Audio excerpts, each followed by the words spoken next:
사랑하는 샘물 성도 여러분, 밤새 안녕하셨습니까? 오늘도 말씀을 가지고 묵상하고 함께 기도하는 시간 가지도록 하겠습니다. 먼저 여러분이 가지고 계신 공동 기도문을 교독하심으로써 우리 함께 이 시간 기도하도록 하겠습니다. 마음 모아 샘물의 기도를 하나님께 드리겠습니다. 먼저 우리의 믿음을 고백합니다. 하나님은 우리의 아버지가 되십니다. 우리는 하나님의 존귀한 자녀입니다.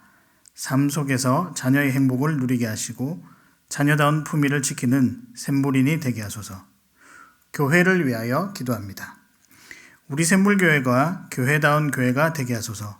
머리 대신 예수 그리스도의 몸으로서 주의 뜻을 온전히 이루고 주의 영광을 드러내는 아름다운 교회가 되게 하소서.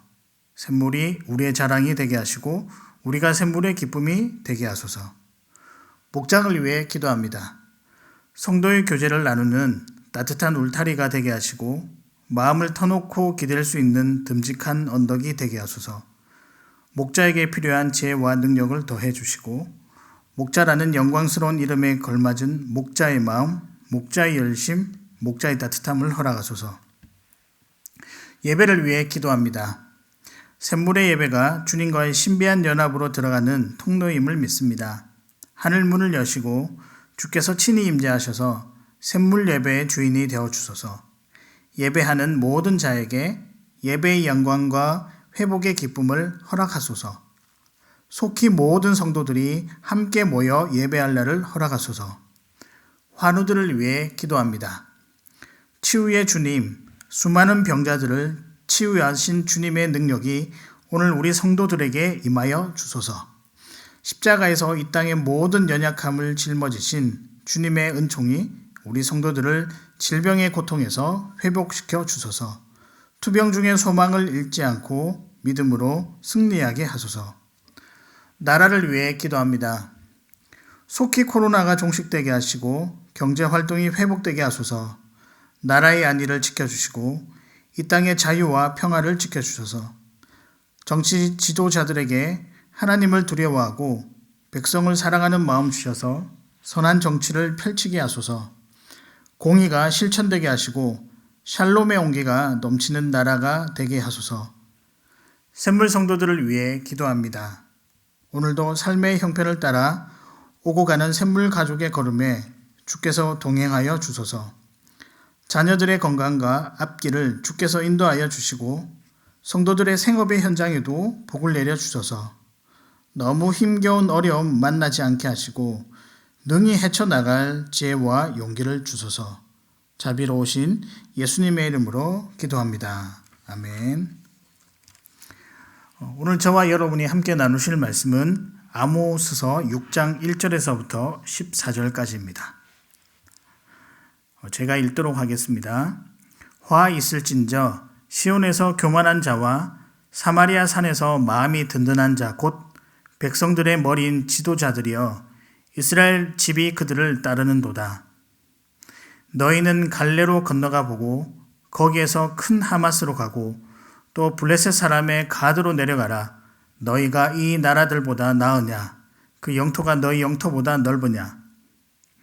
너희는 흉한 날이 멀다 하여 포악한 자리로 가까워지게 하고 상하상에 누우며 침상에서 기지개 켜며 양떼에서 어린 양과 우리에서 송아지를 잡아서 먹고 비파 소리에 맞추어 노래를 지절거리며 다윗처럼 자기를 위하여 악기를 제조하며 대접으로 포도주를 마시며 귀한 기름을 몸에 바르면서 요셉의 환난에 대하여는 근심하지 아니하는 자로다. 그러므로 그들이 이제는 사로잡히는 자 중에 앞서 사로잡히리니 기지개 켜는 자의 떠드는 소리가 그치리라. 만군의 하나님 여호와의 말씀이니라. 주 여호와가 당신을 두고 맹세하였노라. 내가 야곱의 영광을 싫어하며 그 궁궐들을 미워하므로 이 성읍과 거기에 가득한 것을 원수에게 넘기리라 하셨느니라. 한 집에 10사람이 남는다 하여도 다 죽을 것이라.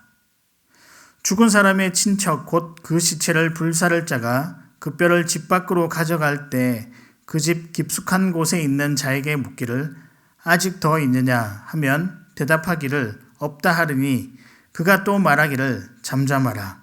우리가 여호와의 이름을 부르지 못할 것이라 하리라.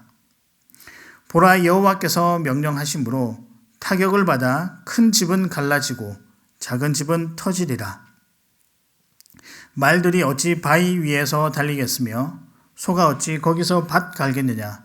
그런데 너희는 정의를 슬개로 바꾸며 공의의 열매를 쓴 쑥으로 바꾸며 허무한 것을 기뻐하며 이루기를 우리는 우리의 힘으로 뿔들을 취하지 아니하였느냐 하는도다. 만군의 하나님 여호와의 말씀이니라. 이스라엘 족속아, 내가 한 나라를 일으켜 너희를 치리니 그들이 하맛 어기에서부터 아라바 시내까지 너희를 학대하리라 하셨느니라. 아멘. 오늘의 말씀은 갖춤입니다. 갖춤은 무언가 구비된 상태, 준비된 상태를 의미합니다. 오늘은 특히 지도자들이 갖추어야 할 모습은 무엇인가에 대해서 말씀을 나누고자 합니다. 본문은 북이스라엘의 멸망을 경고하고 또 예언하면서 특별히 지도자들의 잘못에 대해서 언급을 하고 있습니다. 1절에 보면 백성의 머리인 지도자들이여 라고 지칭을 합니다. 그리고 좋은 평가가 아닌 경고의 내용으로 말씀을 전하고 있습니다. 나라의 지도자들, 영적 지도자들 등 지위를 가진 모든 자들이 어떤 모습을 갖추지 못해서 하나님의 심판이 임했다라는 것을 설명하고 있습니다. 그러면 이런 심판 가운데에 있지 않으려면 지도자들은 또 어떤 모습을 갖추어야 할까요? 지도자들 때문에 그 나라가 멸망했다면 만약에 지도자들이 어떤 모습으로 잘 세워져 있었다면 망하지 않게 되었을까요? 단지 심판을 피해서가 아니라 이 시간에 하나님은 그렇다면 어떤 지도자를 원하시는가, 또 어떤 지도자들을 세우기를 원하는가. 다시 말씀드려서 지도자가 갖추어야 할 모습은 무엇인가에 대해서 말씀을 통해 살펴보고자 합니다. 지도자들이 갖추어야 할 모습 첫 번째는 겸손입니다. 지도자들은 겸손해야 합니다. 겸손은 지도자가 갖추어야 할 가장 중요한 요소 중에 하나입니다. 지도자는 많은 사람들에게 영향력을 끼칠 수 있는 그런 자리입니다. 그래서 특히 더 겸손해야 합니다. 그렇다면 겸손이 무엇일까요? 겸손은 분수에 맞게 사는 것과 또 다른 사람을 늘 생각하는 것, 그것이 겸손입니다. 다시 말씀드리면 자신의 형편에 맞게 말하며 또한 행동하며 또 타인의 상황을 늘 염두에 두는 것, 그것이 겸손이라 할 수 있겠습니다. 그러나 안타깝게도 북이스라엘의 많은 지도자들은 말씀을 통하여 겸손하지 못한 상태다라고 평가하고 있습니다. 겸손하지 못하고 어떤 상태일까요? 말씀을 보면 교만한 상태다라고 지칭하고 있습니다. 아모스 선지자가 1절에 시온에서 교만한 자와 사마리아 산에서 마음이 든든한 자 곧 백성의 지도자들이여 라고 언급합니다. 지도자들을 향해 교만한 자라고 말씀하고 있습니다. 이렇게 직접적으로 언급한 이유는 북이스라엘이 망하는 결정적인 원인 중에 하나가 지도자들의 교만 때문이기 때문입니다. 교만이기 때문입니다. 이 교만 때문에 망하게 되었습니다. 교만의 내용은 무엇일까요? 또 그들이 저질렀던 그 교만의 모습들은 무엇이었을까요? 분수에 맞지 않게 살았던 것입니다. 2절은 여러 지명과 나라들을 언급합니다. 그리고 마지막에 이런 영토들보다 북이스라엘이 가진 영토가 넓으냐라고 반문합니다. 실제로는 그렇지가 않다. 북이스라엘의 형편이 그들 스스로 자랑할 만한 형편이 아니다. 또 상황이 아니다라는 것을 말씀해 주고 있습니다. 그들은 지금 전혀 분수에 맞지 않게 그들의 상황을 자랑하고 있는 것입니다. 또 있습니다. 그들은 굉장히 화려하고 사치스러운 삶을 살고 있었습니다. 마치 이런 느낌을 줍니다. 우리는 이 정도의 삶을 누릴 만한 사람들이야. 4절과 5절에 보면 이런 사치스러운 그들의 삶에 대해서 잘 묘사하고 있습니다. 분명 그들은 지도자들이기 때문에 많은 사람들에게 영향력을 줄 수 있는 위치에 있습니다. 그들의 모습을 보고 많은 사람들이 위로를 받기는커녕 박탈감에 빠지기도 하고, 또한 그런 모습을 보고 이렇게 사치와 향락을 즐기는 이 지도자들을 따라가려는 잘못된 행동 방식도 보였다는 것입니다.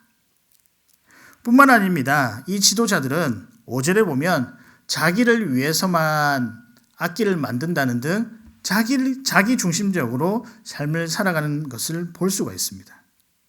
그러나 지도자들은 자기만 바라봐서 되는 것이 아니라 주변 사람들, 백성들, 남을 향한 그 눈길도 항상 가지고 있어야 합니다.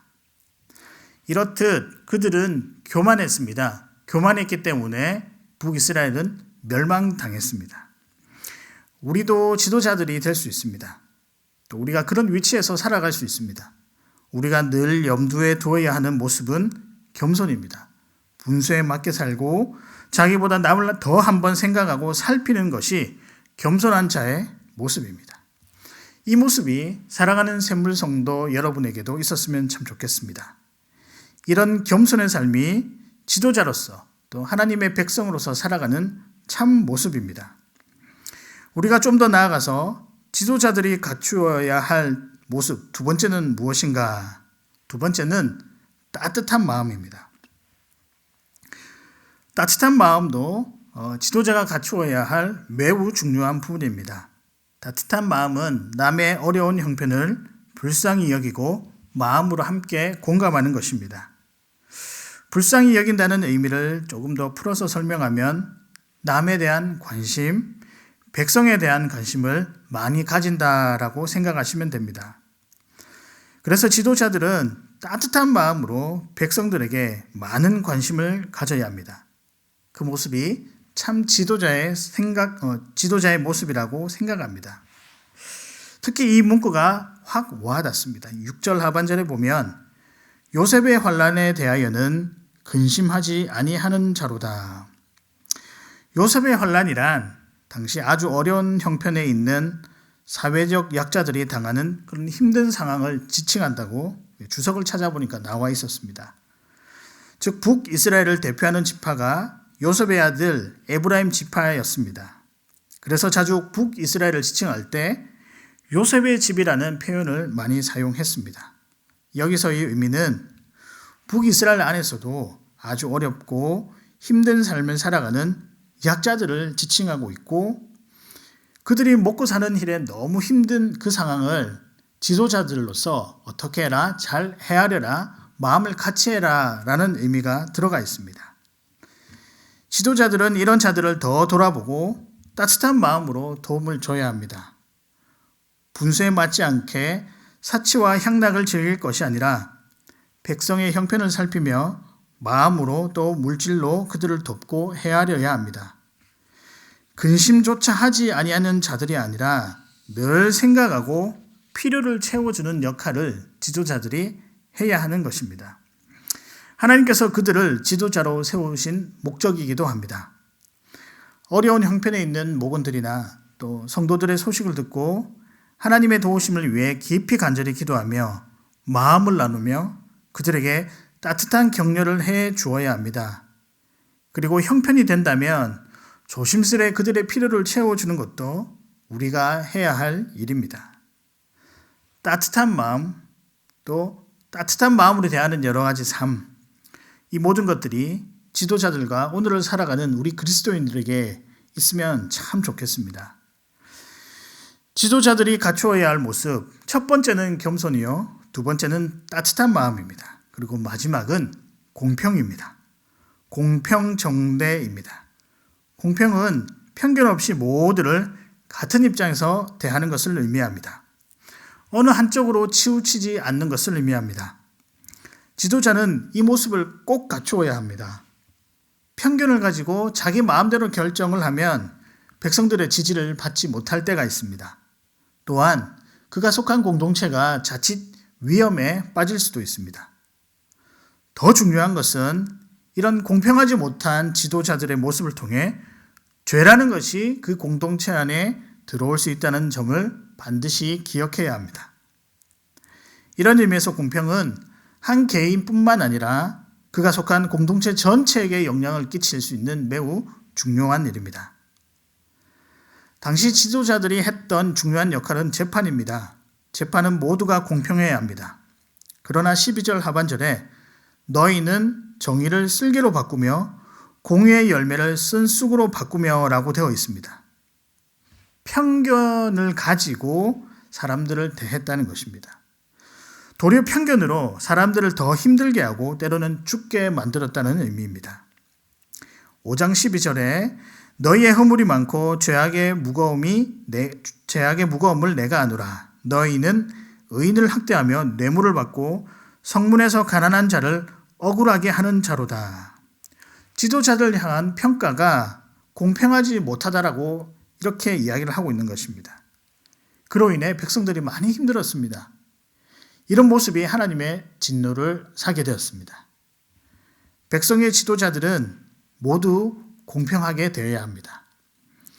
어떤 사람의 마음과 형편이 각각 아프지 않게 똑같이 대해야 됩니다.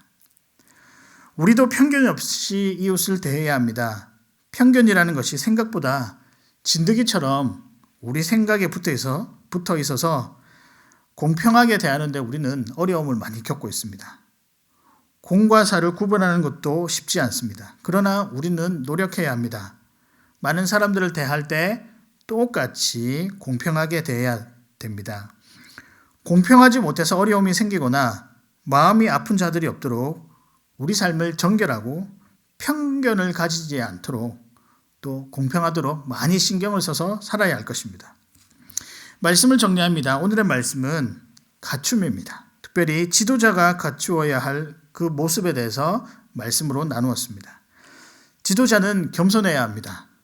그리고 따뜻한 마음을 가져야 하며 공평해야 합니다. 이 권면은 오늘을 살아가는 그리스도인들에게도 필요한 모습입니다. 세상에 선한 영향력을 끼치는 우리는 그런 의미에서 볼 때 모두 지도자라고 할 수 있습니다. 선한 영향력은 하나님 주신 마음으로 겸손하며 또 따뜻한 마음을 가지고 그리고 편견 없이 대하는 공평한 자세가 있을 때 가능하다고 생각합니다. 그래서 오늘 살아가실 때 우리가 선 자리마다 선한 영향력으로 또 예수 그리스도의 이름과 향기를 날리며 살아가는 저희들 되었으면 참 좋겠습니다. 오늘 하루도 우리에게 이런 귀한 삶을 보여주신 그 하나님을 찬양하며 또 영광 돌리며 살아가시는 사랑하는 샘물 성도 여러분 되시기를 주의 이름으로 축복합니다.